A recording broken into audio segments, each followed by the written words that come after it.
Capítulo 11 dos Principados Eclesiásticos, de Principatibus Ecclesiasticis. Resta-nos somente agora falar dos principados eclesiásticos, nos quais todas as dificuldades existem antes que se os possuam.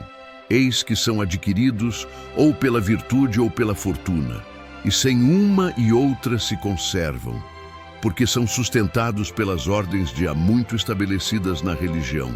Estas tornam-se tão fortes e de tal natureza que mantêm os seus príncipes sempre no poder, seja qual for o modo por que procedam e vivam. Só estes possuem estados e não os defendem, súditos e não os governam. Os estados, por serem indefesos, não lhes são tomados. Os súditos, por não serem governados, não se preocupam, não pensam e nem podem separar-se deles. Somente estes principados, pois, são seguros e felizes. Mas sendo eles dirigidos por razão superior, a qual a mente humana não atinge, deixarei de falar a seu respeito. Mesmo porque, sendo engrandecidos e mantidos por Deus, seria obra de homem presunçoso e temerário dissertar a seu respeito.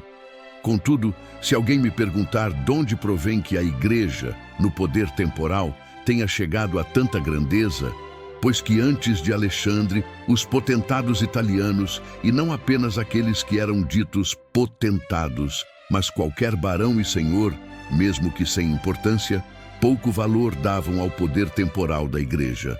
E agora um rei de França treme, ela pode expulsá-lo da Itália e ainda logra arruinar os venezianos.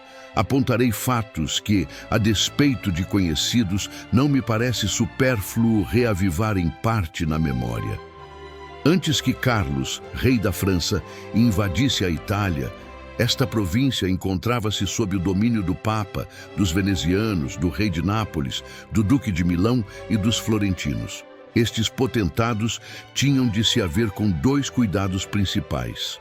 Um, que nenhum estrangeiro entrasse na Itália com tropas, o outro, que nenhum deles ocupasse mais estado. Aqueles dos quais se tinha mais receio eram o Papa e os venezianos.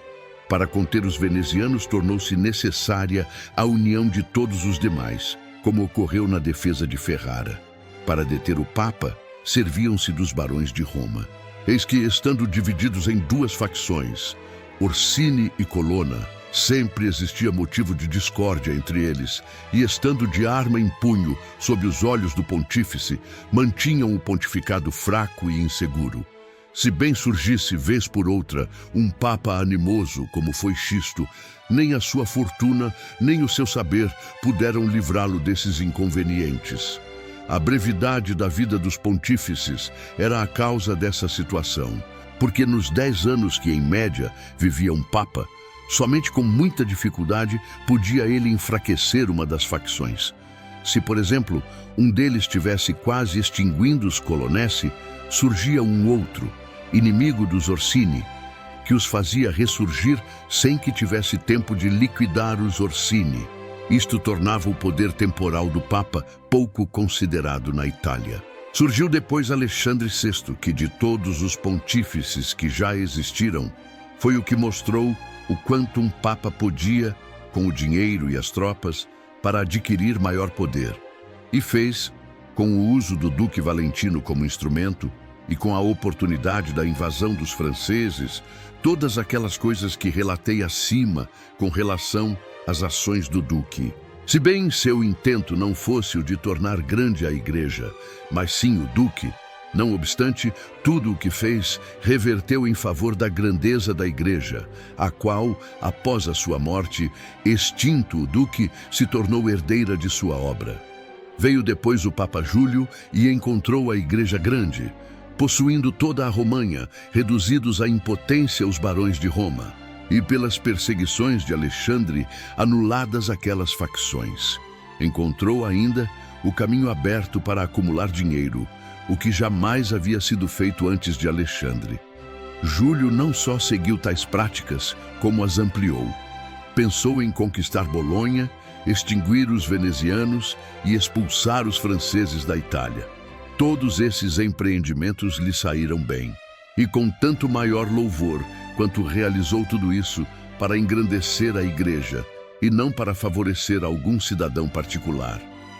Conservou ainda os partidos dos Orsini e dos Colonna nas mesmas condições em que os encontrara e, se bem entre eles houvesse algum chefe capaz de fazer mudar a situação, duas coisas os mantiveram quietos. Uma, a grandeza da igreja, que os atemorizava. A outra, não terem eles cardeais, os quais são os causadores dos tumultos entre as facções.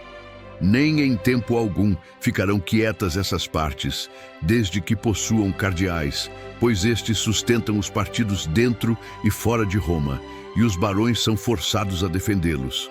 Assim, da ambição dos prelados, nascem as discórdias e os tumultos entre os barões. Sua Santidade, o Papa Leão, encontrou o pontificado potentíssimo e, espera-se, se aqueles que referimos o fizeram grande pelas armas, este o fará ainda maior e mais venerado pela bondade e suas outras infinitas virtudes. Os capítulos seguintes serão lançados o mais brevemente possível. Agradeço a sua atenção e compreensão. Peço, com toda a humildade, que curtam e compartilhem este projeto para que ele possa continuar. A sua ajuda é muito importante para que possamos manter e desenvolver este trabalho. Obrigado.